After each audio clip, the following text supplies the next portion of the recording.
my mind, when we talk about, and because this is my subject as well, uh, the real challenge to our economic security today is the external debt, and how that external debt piece could be tackled and handled.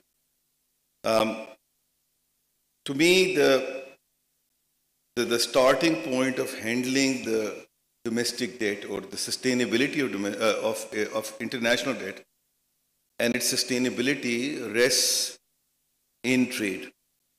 And, the trade, and obviously it has to be export driven, must be competitive, productive, but it has direct correlation with the FDI. And there are many instances when the exports have taken off, the FDI has increased. Vietnam being one example for that. And therefore, we need to understand that how the trade piece fits in terms of reducing our debt and then eventually the poverty levels too. The fact of the matter is that the most efficient trade that could take place would only take place with your neighbors.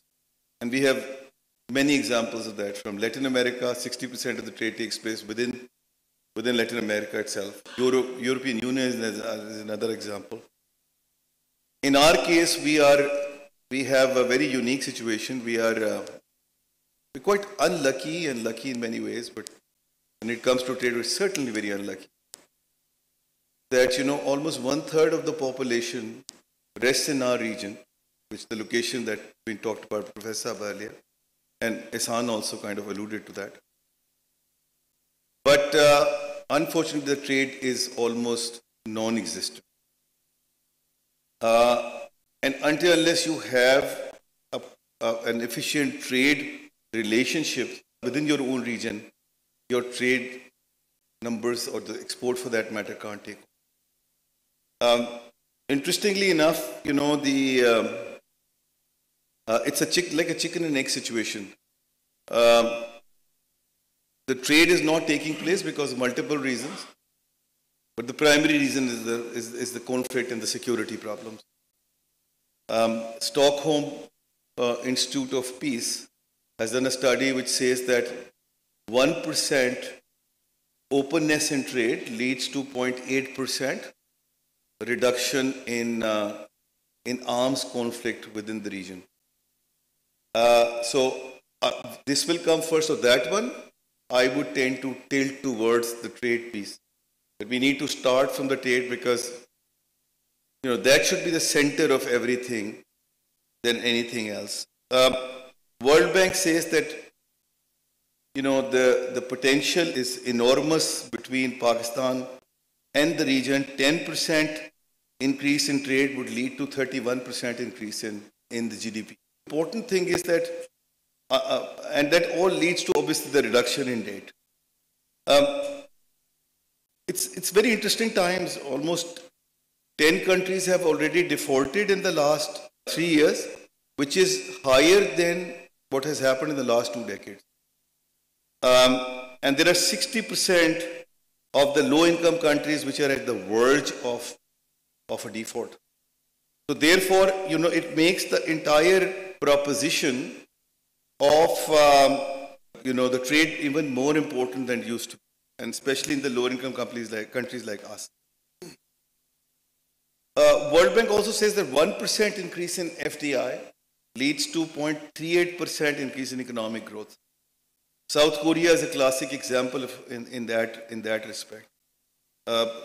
Professor Saab talked about it. They have achieved today from a warring state to 1960s to now a high-income country only through trade liberalization and comprehensive industrial policy. We need to have a very good bias between export and import substitution. We've been a big protectionist of our import side, and that has led to, the uncompetitive export sector that we have, and the result is that, boom and bust cycle that we saw every now and then.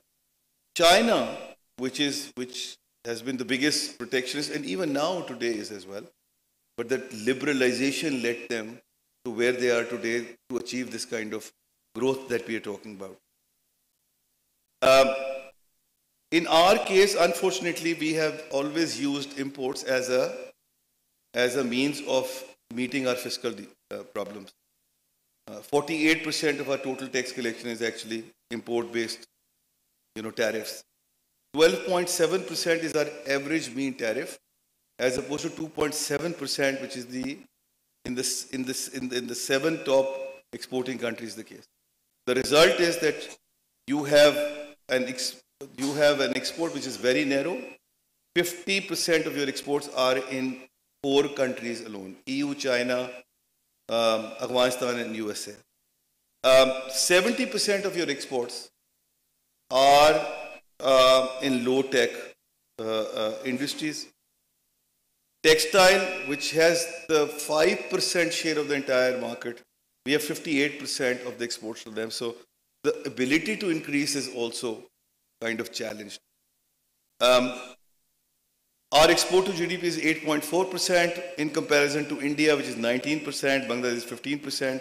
Our labor productivity sucks.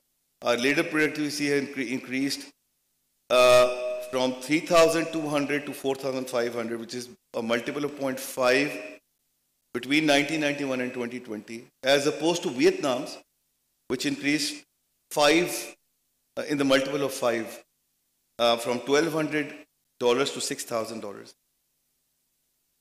The free trade agreements are very useful, and we must post them. We did one with China as well. But it has to be tackled with extreme care.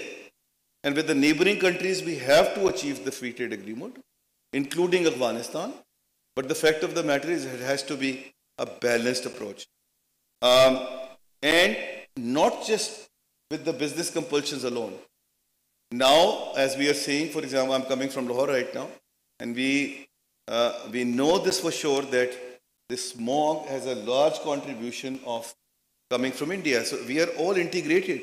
So in the free trade agreement, this climate change piece and the last E that Professor Saab talked about must be integrated. What that all leads us to is a need for having, as Professor Saab said, the homegrown plan. Anil also spoke about it. And, we built on what, and I happen to be that part of that committee, which has worked on building on the foundations that Professor Saab has set, which is 5E and 5-year plan, to convert this into an implementation plan. Because look, the key is how will we implement those great ideas and the framework that Professor Saab has just defined you and given to this country really, to then implement it and make sure that, it has direct correlation with the productivity. That plan is ready and hopefully it shall be announced very shortly. Just at the end, I would like to, comment on what Anil had said earlier about what sort of investment is needed. The fact of the matter is, and I think Ehsan also talked about it, that it has to be in the comparative industries, no longer the protected industries. And this is what is a big problem. We have seen that, in Vietnam, for example, and that all leads to, by the way, the reduction in debt and then eventually the reduction in poverty. In Vietnam, the poverty reduced in 1980s from 40% to now merely 5%.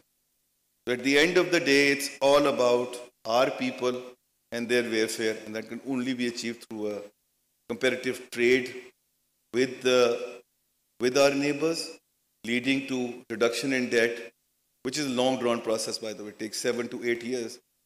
The good news is that our external debt to GDP ratio is one of the lowest right now in the last decade, which is a very good. Thank you, Neil.